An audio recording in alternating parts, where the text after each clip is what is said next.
नमस्कार। राष्ट्रीय कदम समाचार सेवा में आप सबका स्वागत है। इस समय जी हम आपको बुरवाड़ा कर्म कॉलोनी से सीधी तस्वीरें दिखा रहे हैं।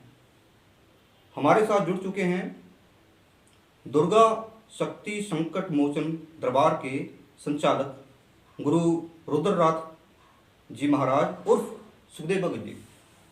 आज का जो चर्चा का मुद्दा है, पूरे देश दुनिया में जिसकी चर्चा बनी हुई है, हिजाब विवाद कर्नाटक के एक विश्वविद्यालय से शुरू हुआ और इसकी आग पूरे देश में बढ़ती जा रही है। देश दुनिया में इसकी चर्चा बनी हुई है और इसी विवाद के दौरान बजरंग दल के युवा कार्यकर्ता हर्षा की हत्या हुई। तो इसी मुद्दे पर आज हमारे साथ जुड़ चुके हैं सुखदेव भगत जी। इनका परिचय हम पहले आपको करवा चुके हैं। आपका स्वागत है राष्ट्रीय कदम न्यूज़ पे। धन्यवाद जी। और आपकी जो पूरी टीम है राष्ट्रीय कदम की टीम, मैं उनका भी बहुत बहुत धन्यवाद करता हूं। और जो आपके चैनल से जुड़े हुए लोग हैं उनको सबको जय श्री राम जी। स्वामी जी, अगर बात की जाए देश के हालात की जी, शिक्षा की जो संस्थाएं हैं जी क्या वो धार्मिक भावनाओं से चलेंगी, धार्मिक पहनावों से चलेंगी जी, या वहाँ के जो नियम और कानून बने हुए हैं जी, उससे चलेंगी? आज हम आपसे ये उम्मीद करते हैं, जिस तरह का विवाद पूरे देश में बना हुआ है, जो यहाँ के शिक्षा की संस्थाएं हैं, देश के स्कूल कॉलेज हैं, जी, यहाँ एक विवाद शुरू हो गया है धार्मिक पहनावे को लेकर। जी, तो आपसे हम ये उम्मीद करेंगे कि एक आपकी तरफ से ऐसा मैसेज जाए जी, सभी धार्मिक संस्थाओं में या धर्मों में शांति हो और एकजुटता हो, क्योंकि सबसे पहले अगर बात की जाए धर्म हम सबसे जुड़ा हुआ है, लेकिन सबसे पहले संविधान आता है। देश संविधान से चलेगा। बिल्कुल। देखिए, शिक्षा संस्थान क्या है? शिक्षा संस्थान वो हमें समझने की जरूरत है कि वो असल में है क्या चीज़। वहाँ से हमें अपना जीवन शुरू करना होता है। बच्चा जब पहली क्लास से जाता है तो उसका अलग जो है दृष्टिकोण होता है और टीचर उसको पढ़ाते हैं, सिखाते हैं। अलग कक्षा में जाता है तो जैसे जैसे वो बढ़ता जाता है उसके सब्जेक्ट बदलते जाते हैं जी। तो उसी तरह जो है समाज से वो गुण प्राप्त करता है। समाज में गुण है या अवगुण है वो उनको धारण करता है, क्योंकि वो एक कोरे कागज के समान होता है। और जो शिक्षा संस्थान है ये धार्मिक तरीके से नहीं चलेंगे, ये कानून के तरीके से चलेंगे, ये सिविल ड्रेस कोड के तरीके से चलेंगे। क्योंकि जो शिक्षण संस्थान है, एक बच्चा है, एक 5 साल का बच्चा, एक 10 साल का बच्चा, उसे क्या पता धर्म क्या चीज़ है, कट्टरवाद क्या चीज़ है। तो अभिभावकों को भी ये तय करना होगा कि उन्हें अपने बच्चों को शिक्षा के ओर अग्रसर करना है या आतंकवाद की ओर या कट्टरवाद की ओर। क्योंकि हिजाब और किताब दोनों एक साथ नहीं चल सकती।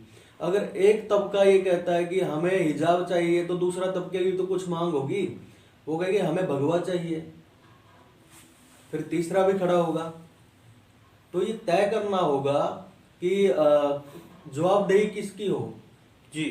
तो इस विवाद के दौरान बजरंग दल के युवा कार्यकर्ता हर्षा की हत्या हुई जी, और पहले से उनको धमकियां दी जा रही थी। जी, तो इस मामले पे आप, जो इस समय की जो मौजूदा सरकार है, जी, सेंट्रल गवर्नमेंट है, फिलहाल अभी ये मामला कोर्ट में विचाराधीन है, जी। तो आप क्या कुछ सुझाव अपनी तरफ से रखना चाहेंगे? देखिए, पहले तो मैं कहना चाहूँगा ये बहुत ही दुखद घटना है। भगवान उनके हर्षा के परिवार को ये दुख सहने की जो है हिम्मत दे और हर्षा का जो बलिदान है वो खाली नहीं जाएगा। मैं इस जो है अपने विश्वास से आपको गारंटी देता हूँ। ठीक है। दूसरी बात, हर्षा का जो कत्ल हुआ है प्री प्लान मर्डर है। ये सोच समझकर साजिश के तहत उसको जो है मारा गया है। तो मैं एक और चीज़ अपने देश में देख रहा हूँ, जो ये हत्यारे हैं, कातिल हैं और गद्दार हैं, आतंकवादी हैं, इनको तो वाई श्रेणी की सुरक्षा, जेड श्रेणी की सुरक्षा, ये तो सुरक्षा में रह रहे हैं। किंतु जो असल देशभक्त हैं वो आम जनता की तरह विचरण कर रहे हैं और कोई भी उन्हें गाजर मूली की तरह काट रहा है। तो कानून व्यवस्था को जो है सुदृढ़ करने की जरूरत है। जी, जैसे आपने जिक्र किया कि जेड प्लस सुरक्षा में कुछ लोगों का आपने जिक्र किया और एक तरह से एक विवादित टिप्पणी भी आपने की, जरा आप खुल के बताएंगे उनके नाम, आप कुछ कहना चाहेंगे उनके बारे में? देखिए, सब जग जाहिर है, सब जानते हैं कौन कौन है। जी। तो इसके दौरान कुछ ऐसे देश भी हैं इस मामले में अपनी राय देनी जिन्होंने शुरू कर दी है। जी। और अगर बात की जाए उनकी आर्थिक स्थिति की, जी तो यानी कि अगर दुनिया की श्रेणी में इनको भिखारियों की लिस्ट में देखा जाता है, मैं पाकिस्तान का जिक्र कर रहा हूँ। जी। पाकिस्तान ने भी अपनी इस मामले में राय देनी शुरू कर दी है। तो पाकिस्तान के लिए क्या बोलना चाहेंगे?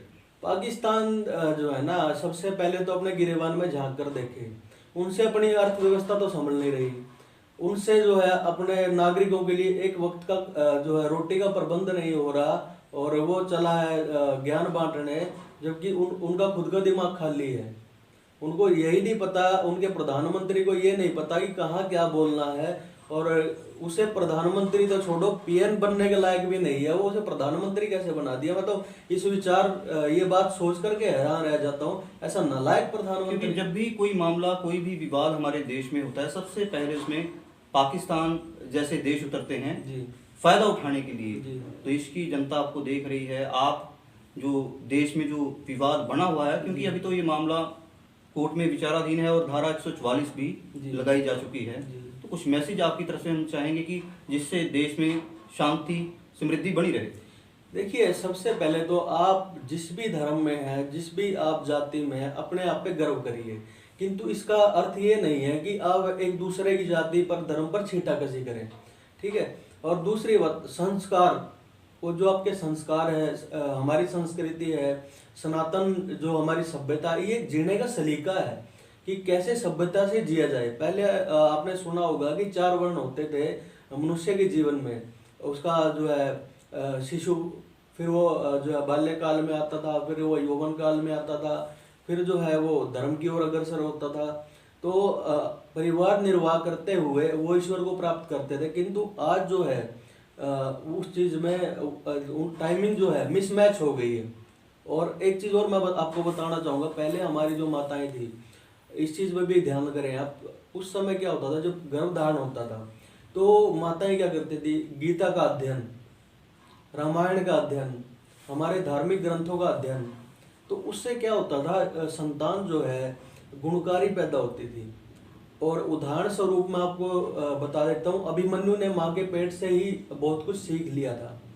तो ये सब चीजें दोबारा अगर शुरू हो जाएं तो बहुत अच्छा रहेगा। जी स्वामी जी, आखिर में हम आपसे सीधा सवाल ये करना चाहेंगे, क्या देश की जो शिक्षा की संस्थाएं हैं या देश का जो सिस्टम है वो धार्मिक भावनाओं से चलेगा, चाहे उसमें मुस्लिम धर्म हो, हिंदू धर्म हो, या धार्मिक पहनावों से चलेगा, या संविधान से चलेगा? देखिए, संविधान और कानून दोनों प्रमुख हैं और इनके आधार पर चलेगा। नहीं, सबसे पहले कानून, सबसे पहले जो है वो कानून है, कानून के आधार पर चलेगा। कानून खाली सेंटर में नहीं, स्टेट में, स्कूल में भी कानून होते हैं जो शिक्षक स्थापित करते हैं। एक ड्रेस होती है, एक पहचान दी जाती है सबको कि ये बच्चे यहाँ के हैं। और दूसरी बात, ओवैसी का मैंने बयान सुना था कि हम टोपी भी पहनेंगे, हम दाढ़ी भी रखेंगे, हम ये भी करो, आप अपने घर में करो, अपने जो है जहाँ आप रह रहे हो वहाँ करो। किंतु जो बच्चे जिनका दिमाग खाली है, पूरा कागज है, उनके दिमाग में आप जहर मत घोलो, इस देश का भाईचारा खराब मत करो। जी, ये तो हमें भी पता है कि आप सार्वजनिक जगहों पे कहीं पे भी अपना धार्मिक पहनावा अपने घर में पहन सकते हैं, बाहर पहन सकते हैं, लेकिन जो शिक्षा की जो संस्थाएं हैं, वहाँ के जो रूल रेगुलेशन है उनको फॉलो करना बहुत जरूरी है। क्योंकि अगर आज एक समुदाय ये कहता कि हम धार्मिक पहनावा पहनेंगे तो कल दूसरा भी आगे बढ़ेगा और तीसरा आगे बढ़ेगा। और जो वहाँ की जो नियम और कानून है उनकी कोई मायने ही नहीं बचेंगे। बिल्कुल। तो इसी के लिए, इसी को लेकर हम आपसे ये चाहेंगे कि जो हमारे धर्म के, चाहे सनातन धर्म हो या इस्लाम धर्म हो, आप उनको एक मैसेज दें जिससे वो धार्मिक पहनावे को शिक्षा की संस्थाओं पे लेकर ना जाए। देखिए, मैं सभी धर्मों और जातियों को, जितने भी हमारे देश में धर्म जाति हैं, मैं सबका मान सम्मान रखता हूँ। और हमारे सनातन धर्म में यही शिक्षा दी जाती है कि सबका मान सम्मान प्रथम है, वसुधैव कुटुंबकम, इसीलिए हमारे देश में कहा जाता है। और मोदी जी हमारे यशस्वी प्रधानमंत्री इस दिशा में बहुत तेजी से आगे बढ़ रहे हैं, और योगी आदित्यनाथ जी भी बहुत तेजी से आगे बढ़ रहे हैं। ऐसे बहुत सारे जो है महान नेता इस समय मैं देख रहा हूँ, तो उन्हें देख के गर्व होता है। और ओवैसी जैसे लोगों को देख के लगता है कि ये भी हमारे देश में, इन्हें तो कहीं पाकिस्तान में होना चाहिए था, यहाँ नहीं होना चाहिए था। तो तो आपके जो भी संस्कार हैं उनको संस्कारों को अपने बच्चों को दीजिए, किंतु उनको उनकी शिक्षा तक मत पहुंचाइए। आप उनको महरूम कर रहे हैं कि वो IAS IPS या कुछ अच्छे बड़े पदों पर बैठे जा करके, तो उस चीज से आप महरूम कर रहे हैं उन लोगों को जी। तो ऐसा ना करें जी, धन्यवाद स्वामी जी, आपने समय दिया। तो जिस समय हमारे साथ जुड़े हुए थे दुर्गा शक्ति संकट मोचन दरबार के संचालक गुरु रुद्रनाथ जी महाराज उर्फ सुखदेव भगत जी, जिन्होंने देश में जो धार्मिक पहनावे को लेकर विवाद बना हुआ है, कर्नाटका के एक विश्वविद्यालय से हिजाब पर यह विवाद शुरू हुआ और ये एक तरह से पूरी आग देश में बढ़ती चली गई। इसका जिक्र देश से लेकर दुनिया में हुआ और स्वामी जी ने आज ये मैसेज दिया कि आप लोग धार्मिक पहनावा पहने, लेकिन जो शिक्षा की जो संस्थाएं हैं, वहाँ के जो रूल रेगुलेशन हैं, उनकी पालना करें। और हम भी उम्मीद करते हैं कि हमारे जो देश के जो नागरिक हैं, हमारे यहाँ के जो स्टूडेंट हैं, वो इस चीज़ को समझेंगे, क्योंकि धार्मिक संस्थाएं या धर्म वो आपसे जुड़ा हुआ है। लेकिन अगर शिक्षा की जो संस्थाएं हैं, स्कूल हैं, हमारे कॉलेज हैं, वो वहाँ के नियमों से चलेंगे। आप इनको फॉलो करें और देश में शांति बनाए रखें। फिलहाल अभी के लिए इतना ही। बने रहें राष्ट्रीय कदम न्यूज़ के साथ, हर कदम राष्ट्र के साथ।